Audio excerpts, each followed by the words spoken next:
मतलब group of units को मिला के सिस्टम ऑफ यूनिट्स बनाया गया है। पहले मिली जो है ना, लेंथ, मास, टाइम, ई मिल आपका यूनिट्स, ठीक है। तो अभी देखते हैं। तो सबसे पहले आता है FPS system of unit. FPS system of unit क्या हो गया? एफ का मतलब हो गया foot, P stand for pound, S stand for second. ये ब्रिटिश सिस्टम है। तो हमारे यहाँ हम लोग आज भी कहते हैं कि फुट में रखते हैं, क्यों? ब्रिटिश रूल करते थे, हमारे ऊपर करते थे पहले। ये ब्रिटिश सिस्टम ऑफ यूनिट है, ठीक है। तो भाई देखो क्या है इसमें, फुट किसका यूनिट है भाई? लेंथ का। और एक फुट में क्या होने वाला है? 0.3 मीटर के आसपास अप्रॉक्स होता है, ठीक है ना। दूसरा यूनिट है पाउंड। एक पाउंड का सिंबल एल है, ठीक है। एक पाउंड में 453.6 ग्राम है, कि एक पाउंड में मिलता है जनरली। फिर टाइम का है, तो पहला तो ये हो गया, डिलीट हो जाएगा, बैक करते हैं, ग्रेट। अब ये लोग देखते हैं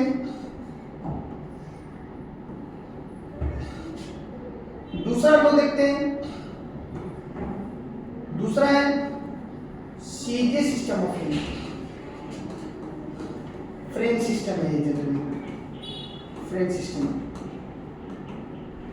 इसमें क्या होने वाला है? C stand for centimetre, G stand for gram, S stand for second. Centimetre क्या नापता है? लेंथ। ग्राम क्या नापता है? मास। टाइम क्या नापता है? सेकेंड को टाइम है। तो फिर यहाँ पे हो जाएगा, ज्यादा क्या देखिए, 1 सेंटीमीटर है, 1 मीटर में 100 सेंटीमीटर होते हैं। अब मास का जानते हैं, 1 किलोग्राम में 1000 ग्राम होते हैं। सेकेंड को पहले से यूज हो रहा है। उसके बाद हमारा आ जाएगा एमके सिस्टम। एमके सिस्टम आ जाएगा, मॉडर्न इंडिया में बहुत ज्यादा यूज हुआ MK system. M for metre, kilogram और सेकेंड। मीटर इसमें आता है लेंथ को, किलोग्राम में आता है मास को, सेकेंड आता है टाइम को। तो अभी क्या होने वाला है? इसके बाद फाइनली आता है एसआई सिस्टम। एसआई यूनिट आता है, SI system of unit. SI system of unit ये लेटेस्ट अभी चलता है, लेकिन फ्रेंच में अगर हम देखेंगे तो एसआई है। इसको तो इंग्लिश में कहते हैं इंटरनेशनल सिस्टम ऑफ यूनिट है। इंग्लिश में कहते हैं इसको इंटरनेशनल सिस्टम ऑफ यूनिट, लेकिन बोलते हैं एसआई। ये तो उल्टा हो गया भाई। तो उल्टा नहीं है एक्चुअली, मतलब फ्रेंच में क्या होता है ना कि एसआई का मतलब फ्रेंच में सिस्टम है डी इंटरनेशनल। अब मुझे फ्रेंच तो आता नहीं, बस मैं नहीं जानता हूँ भाई फ्रेंच में ऐसे लिखते हैं, ठीक है। इतना ही याद किया है। एस इधर है, आई इधर है, इधर से सिंबल उठा देगा एसआई, ठीक है। जितना सा सवाल आता है कि एसआई क्यों लिखा, इंटरनेशनल सिस्टम लिखना चाहिए था, ठीक है ना। तो भाई ऐसा नहीं है, ऐसा है जो मैंने बताया। अभी देखते हैं इसमें क्या क्या आता है अभी नेक्स्ट पेज में देखते हैं। तो एसआई में क्या होगा सभी का देखते हैं। पहले देखते हैं फिजिकल क्वांटिटी, दूसरा है एसआई यूनिट, और लास्ट में सिंबल।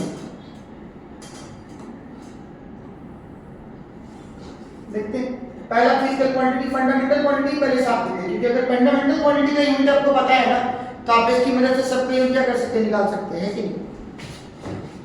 तो लेंथ का एसआई यूनिट है मीटर, सिंबल एम। मास का एसआई यूनिट है किलोग्राम, सिंबल के। सब छोटा है भाई, सब स्मॉल लेटर्स है, ठीक है ना। टाइम का यूनिट है सेकंड, लेकिन आपके लिए टाइम का यूनिट आवर है, तो क्या घंटों में सोते हो? सेकंडों में सोते नहीं, सिर्फ घंटे सोते हैं कि नहीं। तो टाइम का हम जनरली ऐसे यूनिट सेकंड। टाइम का है इलेक्ट्रिक करंट। इलेक्ट्रिक करंट का क्या होने वाला है? इलेक्ट्रिक करंट का है एम्पियर, पूरा है एम्पियर। कैपिटल यहाँ पे यूज होगा। देखिए यहाँ पे मेरे वर्ड को मार्क करिए, कैपिटल है। तो अगर यहाँ पे ना कुछ बात को ध्यान रखना होता है कि पूरा नाम चाहे साइंटिस्ट है या साइंटिस्ट के नाम पे लिया गया है नहीं लिया गया, इज्जत नहीं देने का, फुल नाम से छोटा। लेकिन अगर सिंबल में है तो आपको लिखना पड़ेगा, सिंबल में कैपिटल लेटर लिखना पड़ेगा ताकि लोगों को पता चले कि भाई इंडियन ऑनर, उनके सम्मान में लोग कैपिटल लेटर लिखते हैं। बाकी सम्मान कितना करते हैं आप भी जानते। उसके बाद देखिए टेम्परेचर, टेम्परेचर वही है, ये साइंटिस्ट के नाम पे, साइंटिस्ट के नाम पे लिख लीजिए। सम्मान में सिर्फ कैपिटल लेटर, बस सिर्फ सम्मान में कैपिटल लेटर लिखते बस। फिर आगे लुमिनस इंटेंसिटी।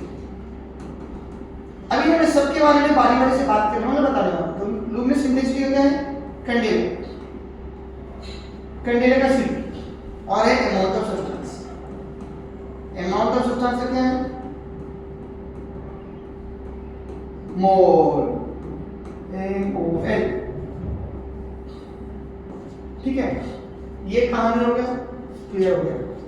तो ये 7 फंडामेंटल। तो अभी हमने क्या क्या पढ़ा? अभी हमने पढ़ा सिस्टम ऑफ यूनिट्स का, सबसे पहले पढ़ा एपी सिस्टम ऑफ यूनिट्स, उसके बाद पढ़ा सीजे सिस्टम ऑफ यूनिट, जो डिफरेंस सिस्टम है, फिर एमके सिस्टम ऑफ यूनिट्स, और लास्ट में एसआई सिस्टम ऑफ यूनिट्स पढ़ा, जिसका वैल्यू मैंने बताया एसआई क्यों है, सिस्टमैटिक इंटरनेशनल फ्रेंच वर्ड है। और उसके बाद उसको इंग्लिश में अगर हम लोग प्रोनाउंसिएट करें या यहाँ पे हम उसको बताएं तो इंटरनेशनल सिस्टम ऑफ यूनिट हो गया। ठीक है, अब फिजिकल क्वांटिटी अलग अलग है, रेंज, मास। तो यहाँ पे दो का सिंबल कैपिटल है क्योंकि साइंटिस्ट के नेम पर है, तो उनके ऑनर में फिजिक्स में रूल है कि कैलकुलेटर को कैपिटल लिखने से न्यूटन। न्यूटन क्या है? फोर्स के यूनिट होता है न्यूटन। मान लीजिए लिख के 10 न्यूटन, पूरा नाम से थोड़ा लिखना पड़ेगा। आप कैपिटल लेटर क्या लिखना पड़ेगा? ए लिखना पड़ेगा। ठीक है, तो डिपेंड करता है कैसे लिखते हो। ये सिस्टम ऑफ यूनिट का हो गया। अब इसके बाद फिजिक्स में दो और यूनिट्स होते हैं, दो और क्वांटिटी होते हैं। फंडामेंटल क्वांटिटी 7 है, जैसे कि 1 2 3 4 5 6 7। 7 के अलावा भी दो और क्वांटिटी है, वो ज्योमेट्री की क्वांटिटी है, वो फिजिक्स में यूज होते हैं। और फिजिक्स में यूज होते हैं इसलिए यूज किया है, उसको हम लोग यूज कर लिखते हैं। उनको हमने सप्लीमेंट्री क्वांटिटी कहा है। क्या कहा है? सप्लीमेंट्री क्वांटिटी कहा है। मतलब there are two more quantity of physics which are not classified as fundamental quantity but they are used in physics, they have importance in physics, so they are called supplementary quantity। और supplementary तो लिख सकते हैं ना, मैंने बोला आप उससे भी लिख सकते हैं, लिख सकते हैं। ये दो है, ये दो है, एक हो गया supplementary quantity, इधर यूनिट। एक क्वांटिटी है प्लेन एंगल। क्या है? Plane angle. प्लेन एंगल क्या होता है? ज्योमेट्री। अभी सबके बारे में करके बात करेंगे हम लोग। यहाँ देखिए प्लेन एंगल क्या होता है? सर्किल में एंगल आप बनाते हो 30 डिग्री या ट्रायंगल का एंगल बनाते हो प्लेन फिगर में। जो फिगर बोर्ड बना उसको प्लेन फिगर। तो प्लेन एंगल इसका यूनिट होता है रेडियन, रेडियन होता है। और दूसरा है, दूसरा आप लोग देखो सॉलिड एंगल। सॉलिड एंगल क्या होता है? इसका यूनिट है रेडियन। सॉलिड एंगल क्या होता है? डायग्राम देखिए जल्दी समझो ना, डायग्राम देखते हैं थोड़ा सा, गूगल में वहां से पूछते हैं सॉलिड एंगल क्या है। ये मिल गया सॉलिड एंगल। ये देखिए किसी सॉलिड फिगर में देख लीजिए एंगल बनता है। तो जैसे यहाँ पर तरबूजा के पास जाइए, तरबूजा मुझे देख लीजिए, तरबूजा चाहिए।